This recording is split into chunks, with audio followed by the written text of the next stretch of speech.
Hello ma'am, so this is Daksh Balyan and my teammates are Mashu Ajmera and Mayank Agarwal, and this is our ThinkSpeak project where we will be analyzing and predicting weather data from the public channel 12397. So this is a solar powered cellular MathWorks weather station in Natick, Massachusetts, and this solar powered weather station is being used to measure the wind direction and speed, rain, temperature, humidity, pressure and light intensity of the area. So why did we use this public channel?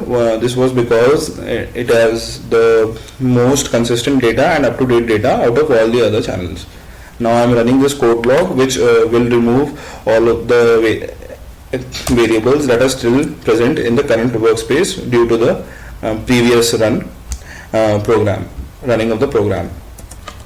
Now coming on to the preparation part of the project, where we'll be reading data from the public channel 12397 using the ThinkSpeak read function for the last 7 days and storing it in the data variable.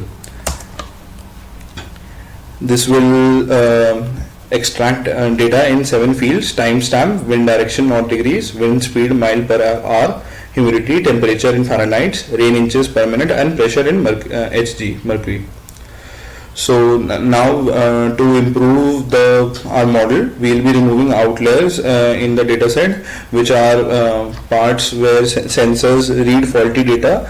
So this also happens. Like example, it is reading the data reading for temperature is hovering around 40 and all of a sudden it jumps to 70 or 80. So that is not possible. So we'll be removing that data using the isOutlier function of the MATLAB, and then and we'll be iterating it over every field and then storing it back again into the data variable. So here we are skipping out on the timestamps field because that is not necessary for our model. Now I'll run this. Now I'd like to ask Mayank to explain further on the analysis part of the video.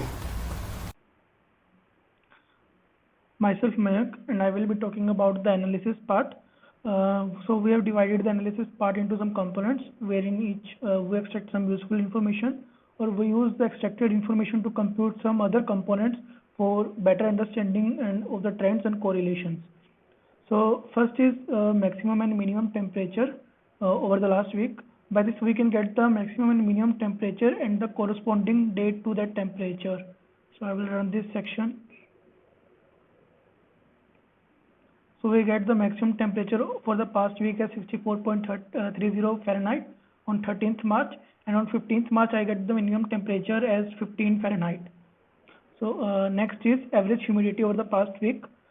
Similarly as temperature, we can get the average humidity over the past week, and we get average humidity as 34.18 gram per meter cube. Third, we have correlation between the all fields. Correlation is a very important analysis when we have huge amount of data and we are going to perform some kind of prediction, forecasting, classification, as it can help us to reduce the dimensionality of the data by removing particular field or something. We have used Pearson correlation coefficient. I will run the section. So here we got the matrix. We can see that there is no much high correlation between any of the fields. So there is no need to drop any particular field or do some kind of processing on the data. Next we come up with the current wind chill. So wind chill helps us to analyze the effect of low temperature on our body temperature. So I will calculate the recent current wind chill of the weather station. So it is giving output as 13.90. From this table we can see that 13.90 lies in light blue region. So we can say that the frostbite time is greater than or equals to 30 minutes. So in this particular section we are using the extracted component to compute some other fields. Next is dew point.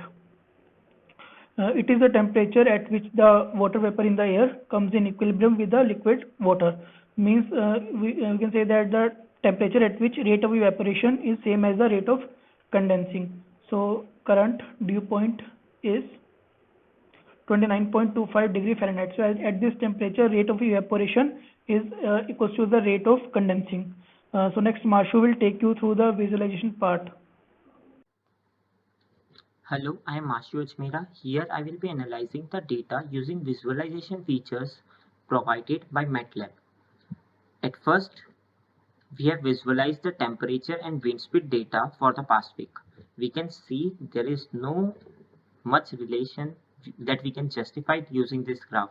We can see that the temperature changes similar to the change in weather, that is, as the wind speed starts to decrease, so does the temperature. However, the data between March 15 and 16, we can see the most significant drop in temperature even when there was a consistent high wind speed. Now, we will be analyzing pressure and rain data on a pre-calculated rainy day. Since the data bucket in MATLAB is small, we first analyzed the rain weekly and came to know that June 5 and 4 of 2014 were rainy days. We recorded the pressure data for these 2 days in the Barrow parameter and rain data in the rain parameter. We then divided them into hourly slots after removing the final place where data is not consistent. We can see that we have a maximum rainfall of about 0.01 inches during this period, and after deducting the first 24 hours of the data, here we can see that June 5 accounted for a total rainfall of 0.32 inches.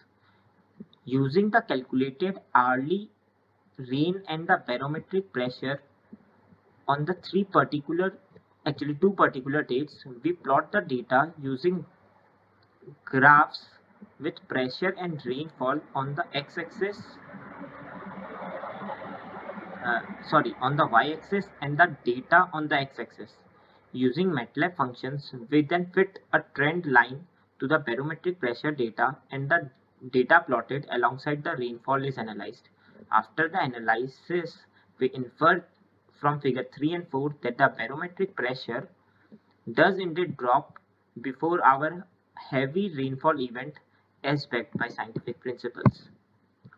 We will then compare the minute-wise temperature data of the last 3 days, which we have stored in the respective variables.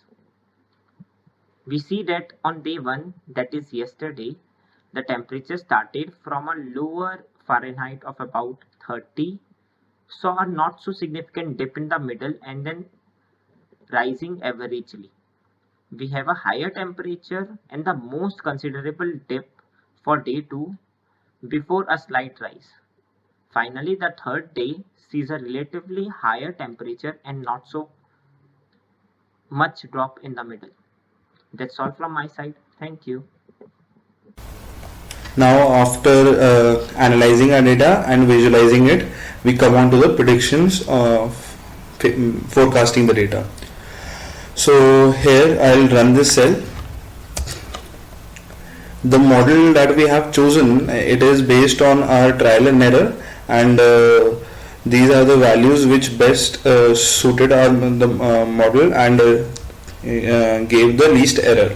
So how did we choose that? We just we come to this order. We came to this order by checking for a training set. We checked a training set for a small value like here, and we train our model for these values, and then we checked if the values the model gave were close to the real values or not.